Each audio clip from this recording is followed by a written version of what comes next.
Okay. This might ruffle some feathers, which is always very interesting.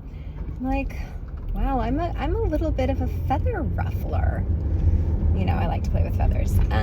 Okay, so let's see if we ruffle some feathers.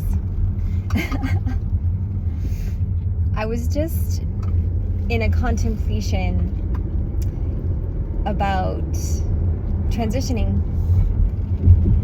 And what I mean by that is contemplating my own death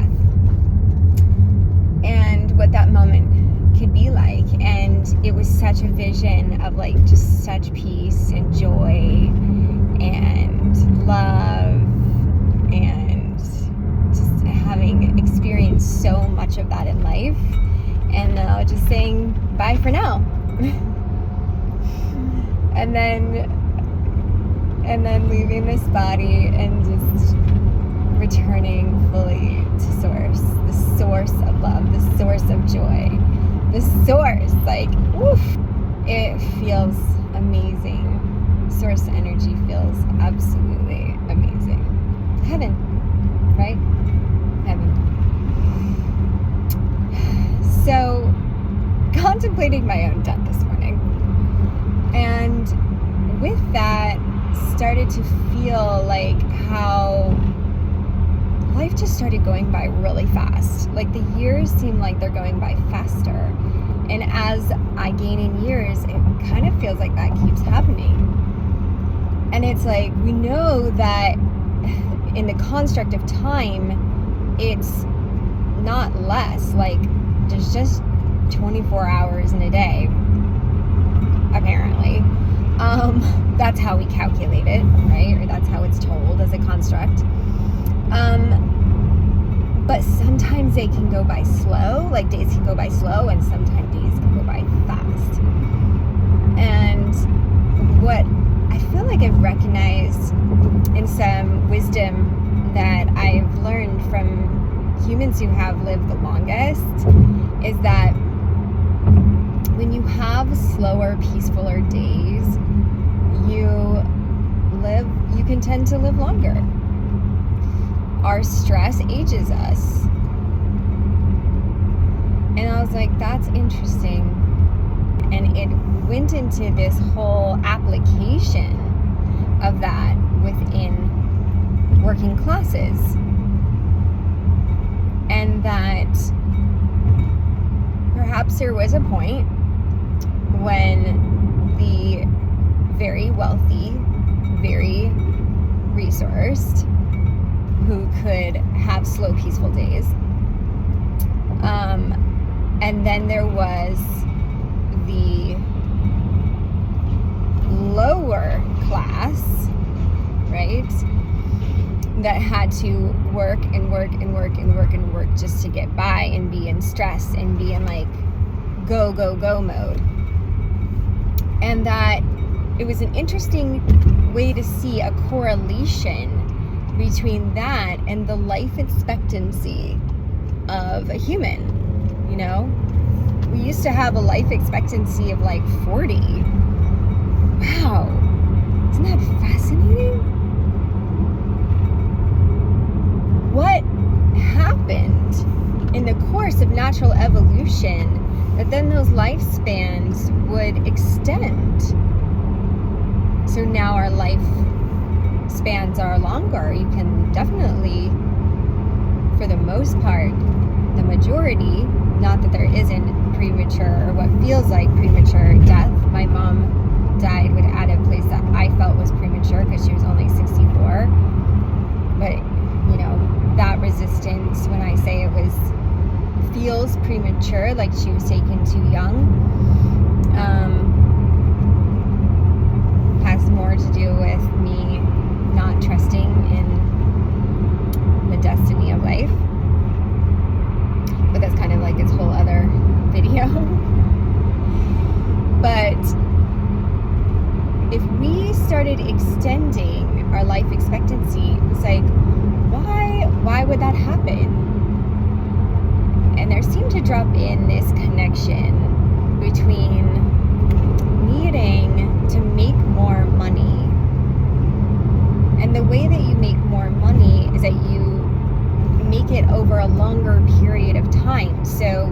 say you are the class that provides the survival of the lower class for payment. And that payment is only enough to keep them in survival mode. Minimum existence. So we pay minimum. We pay minimum wage. We pay minimum. And then what seemed to be is that because there was lots of people who were under the stress, constant stress of survival, even though they were working, it shortens life expectancy, and therefore you can't make as much money off of selling those folks their survival, their food, their water, their housing, their, So in order to make more money, you just need to create a way that those people live longer. And it seemed to be like at that moment really the birth of middle class. And so there was an allowance for some more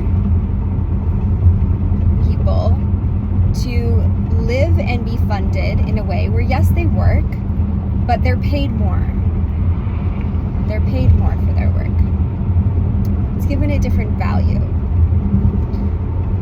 So, yes, you're working, and yes, there's stresses, but not as much as, let's say, the laborer, the minimum, but also not enough to be in the top. It's only 1%. Interesting. What I find so incredible is to see an awakening to this within other humans. I'm not the only one having this breakthrough. And that there are so many interesting ways coming through, especially as artists, that we can now not necessarily feel like we're in any of those. Because wealth isn't defined by accumulation of money. Neither is happiness or joy or peace.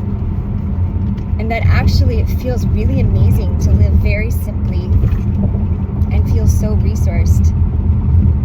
Because you're not constantly spending money on things. So you have more of a structure. You're able to save money instead of spend it.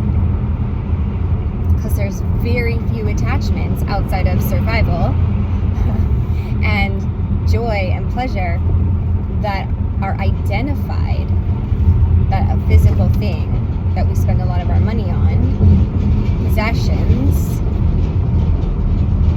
define us in any way.